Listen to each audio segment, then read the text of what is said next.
Selamat datang di channel Cerita Cinta, channelnya Cerita Cinta Romantis. Sebelum lanjut, mohon dukungannya dengan like dan subscribe dulu.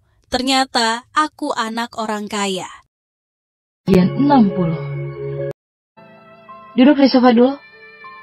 Ameta meninggalkan kalimat ini sebelum pergi. Ameta pergi mencari Jocelyn. Dia merasa tidak nyaman dengan orang ini yang akan bersembunyi di sini.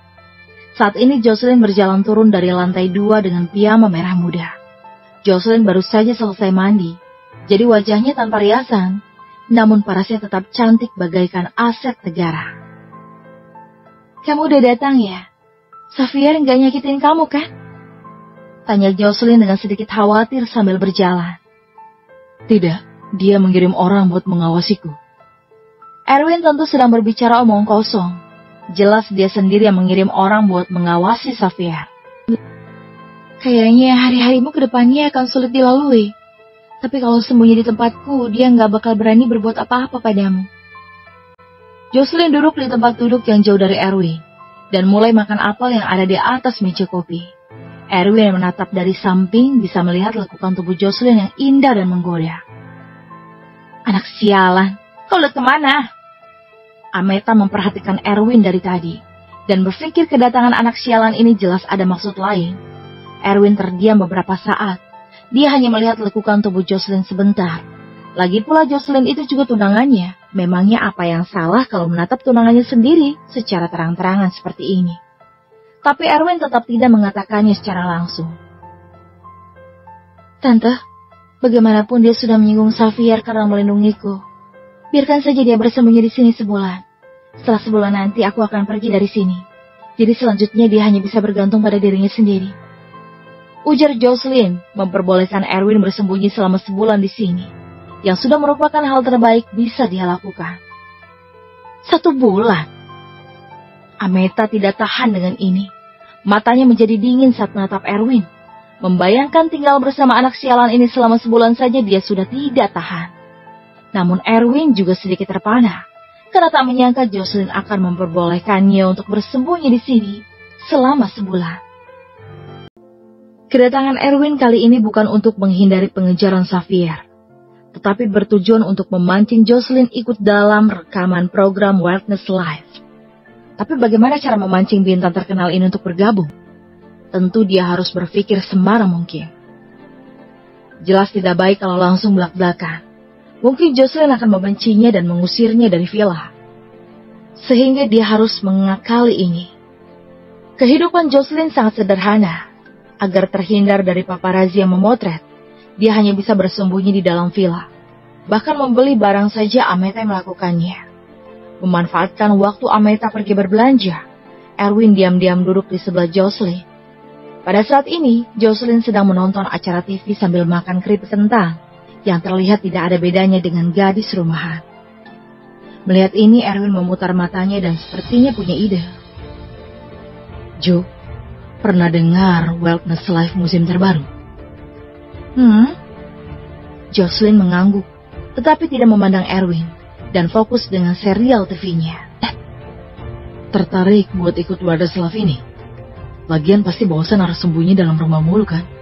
Sekalian bisa main keluar. Kata Erwin dengan sedikit godaan.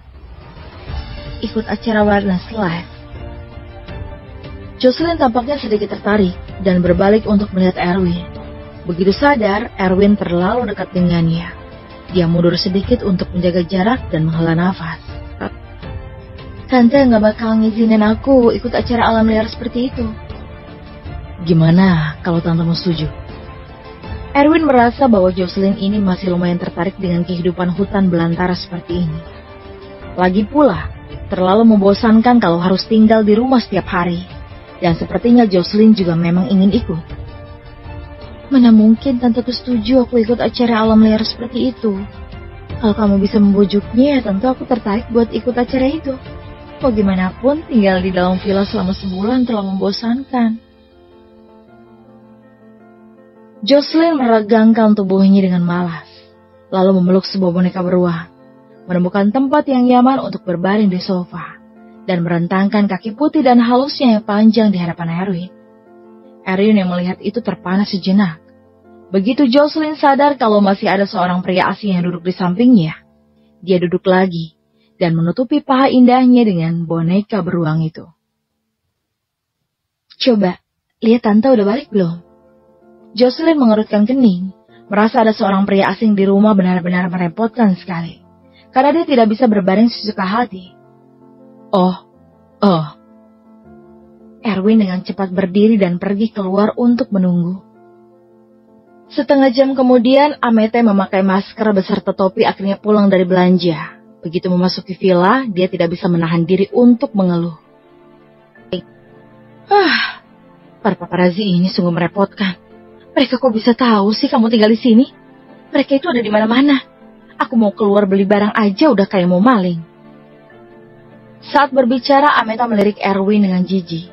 Bertemu paparazzi di luar saja sudah cukup membuatnya kesal. Begitu pulang, dia harus melihat anak sialan ini lagi, yang buat dia makin kesal. Benar-benar serasa ingin mengusirnya keluar dari villa ini. Kak Ameta, aku punya cara buat usir para paparazzi yang jengkel ini. Ketika Erwin mendengar kata-kata Ameta tadi, dia akhirnya terpikir sebuah cara, yang mungkin dia bisa memancing Kak Ameta menyetujui Jocelyn untuk ikut program Wellness Live. Kamu punya cara? Memangnya cara seperti apa yang orang sepertimu punya? Pakai kedua tinjumu buat selesaikan masalah? Lucu sekali. Ameta memandang rendah Erwin yang miskin dan tanpa kekuasaan, yang berpikir dengan kekerasan sudah bisa menyelesaikan masalah. Sungguh sebuah lelucon besar. Gimana kalau aku bisa? Dan buat mereka nggak berani datang ke Villa Fancy Garden ini selama sebulan. Erwin tersenyum tipis. Buat mereka menghilang sebulan. Ameta menatap Erwin dengan tatapan menghina. Kalau kamu bisa, aku kasih 2 miliar. Alasan mengapa Ameta membuka harga setinggi itu karena dia yakin Erwin tidak mungkin bisa melakukannya. Dan dia paling tahu beberapa hebatnya para paparazzi di luar sana. Mereka sanggup bertahan, bersembunyi, dan sangat sabar. Selain itu, mereka yang bersembunyi di sana juga tidak melanggar hukum sama sekali. Jadi sangat sulit untuk mengusir mereka, dan hampir tidak mungkin untuk benar-benar membuat mereka menghilang selama sebulan penuh. Aku tak butuh uang. Kalau aku bisa mengusir dan mencegah mereka ke sini selama sebulan, kamu harus membiarkan Jocelyn ikut program Wellness Live. Erwin akhirnya mengatakan tujuannya. Biarkan Jocelyn ikut Wellness Live. Ameta tiba-tiba tercengang. Apa yang ada dalam pikiran anak ini? Sampai-sampai mau Jocelyn ikut acara alam liar seperti itu.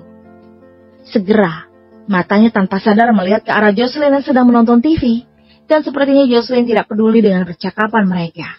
Meskipun acara Wellness Live ini bisa dibilang cukup populer, dan peringkatnya selalu bersaing di 3 besar, tapi Ameta hanya ingin Jocelyn fokus pada menyanyi. Jadi, segala jenis acara biasanya ditolak. Syuting film juga tak terkecuali. Ameta berpikir sejenak dan berkata sambil menggerakkan giginya. Lalu gimana kalau paparazzinya masih ada? Kalau gagal, aku bakal langsung keluar dari villa ini. Dan mau hidup atau mati sekalipun, aku tetap tidak akan mengganggu kalian lagi.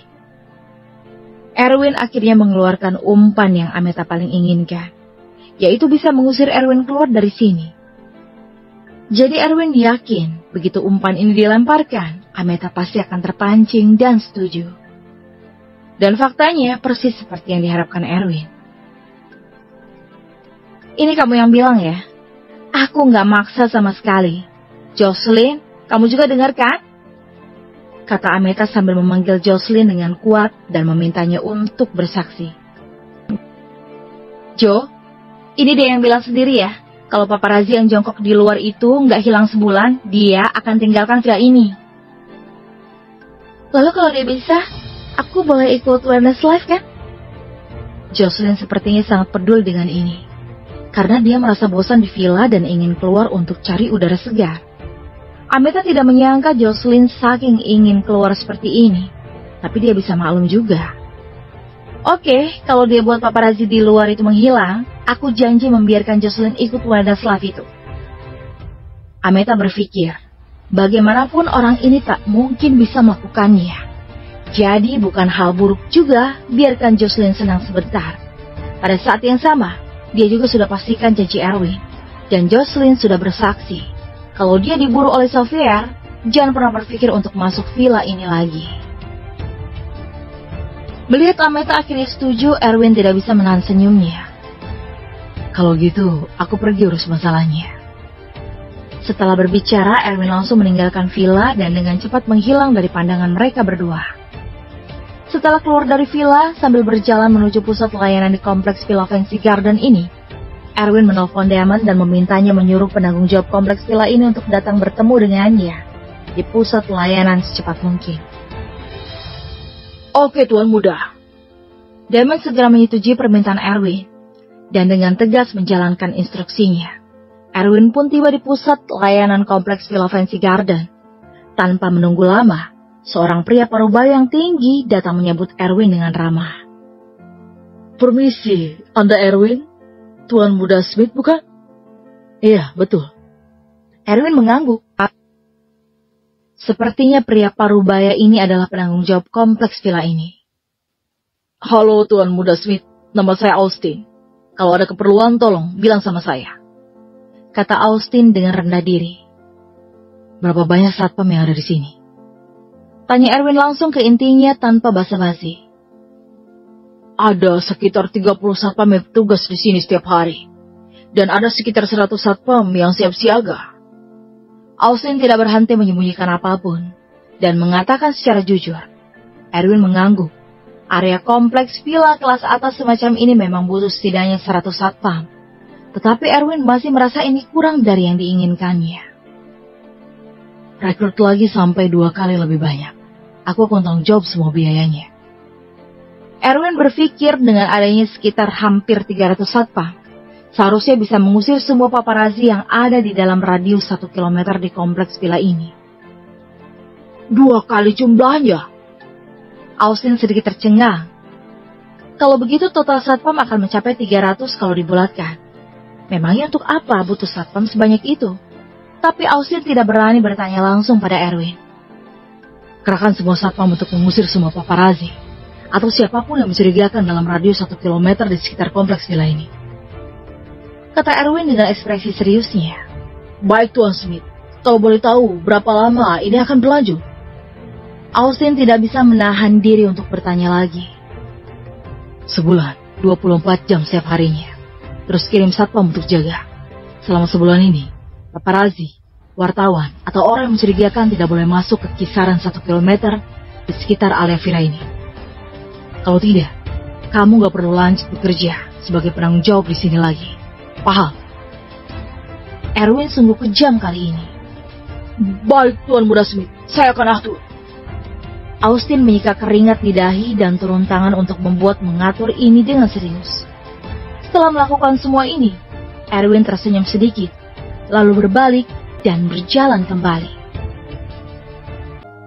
Setelah Erwin selesai mengatur, dia dengan cepat kembali ke villa Jocelyn. Ameta sedikit terkejut melihat Erwin kembali secepat ini. Kok cepat sekali baliknya? Ameta sedikit kehabisan kata-kata, karena tak diberi kesempatan untuk bersantai tanpa ada gangguan orang asing. Erwin ini benar-benar menyebalkan. Aku udah cari orang buat beresin lalat-lalat pengganggu di luar. Kayaknya sebelum makan malam nanti bakal beres. Tidak akan ada paparazi dalam 1 kilometer di sekitar sini untuk sebulan ke depan, kata Erwin dengan ringan. Lalat pengganggu yang dimaksud Erwin sudah jelas mengacu pada paparazi yang spesialisasi memotret kehidupan sehari-hari para selebritis. Udah suruh orang buat beresin para paparazi itu. Ameta tidak bisa menahan kejutan saat ia mendengar ini. Dia tidak percaya Erwin bisa punya kemampuan untuk itu. Ya, kalian cukup lihat saja sendiri saat agak malam nanti, kata Erwin sambil melihat ke langit. Oke, kita lihat aja nanti. Ameta tidak percaya Erwin bisa menyingkirkan semua paparazi yang berkeliaran sekitar secepat itu. Saat malam hari, Ameta memakai masker dan diam-diam berjalan keluar dari villa. Begitu keluar dari villa, dia melihat pemandangan yang mengejutkan. Ada banyak satpam yang berpatroli di luar, dan paparazi yang berkeliaran di luar benar-benar hilang sepenuhnya. Bahkan orang yang lalu lalang berhenti Sedikit lebih lama saja bakal didesak oleh satpam itu. Apalagi mengeluarkan ponsel atau kamera buat motret villa, yang tentu tidak mungkin bisa. Astaga Tuhan, siapa sebenarnya Erwin ini? Sampai bisa menggerakkan satpam sebanyak ini. Ameta sedikit terkejut. Dia menghitung secara kasar. Ada setidaknya 50 satpam yang ada di depan kompleks gerbang villa. Kalau di arah lain juga sama. Beberapa orang yang dibutuhkan untuk mencapai pembersihan penuh di kompleks ini. Ameta berjalan maju beberapa langkah lagi. Paparazzi yang awalnya ada di mobil van yang terparkir di depan pintu villa sudah menghilang. Orang-orang yang biasanya ada di taman kecil seberang juga menghilang. Bahkan kios koran juga ditutup untuk mencegah adanya paparazzi yang pura-pura membeli surat kabar atau memotret dari sana. Ini beneran dibereskan semua. Ameta diam-diam terkejut dan dengan cepat berbalik ke arah villa. Namun Erwin sudah menunggunya di luar pintu. Gimana? Udah ku bilang semua paparazzi itu bakal ku beresin. Erwin berkata sambil tersenyum. Gimana cara kamu melakukannya?